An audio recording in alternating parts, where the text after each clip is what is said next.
Hujjatlarni shaxsiy kabinetda saqlash.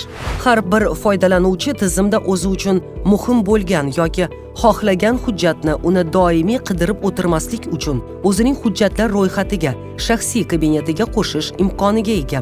Buning uchun foydalanuvchi tizimning yuqori o'ng tomonida joylashgan kirish tugmasini bosish orqali quyidagi harakatlarni ketma-ketlikda amalga oshirishi lozim.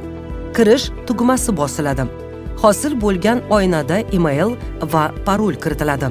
Agar ro'yxatdan o'tmagan bo'lsangiz, ro'yxatdan o'tish tugmasi bosiladi hamda tegishli maydonlarga ism, familiya va email kiritilib, keyingi tugmasi bosiladi.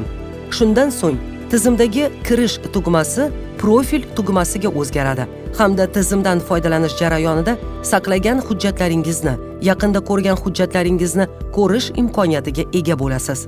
Hujjatlarni saqlash har bir hujjat matnni tepasidagi yulduzcha belgisini, ya'ni tanlaganlarga qo'shish tugmasini bosish orqali amalga oshiriladi. Shuningdek, tizimga OneID, Google, Facebook orqali kirish imkoniyati mavjud.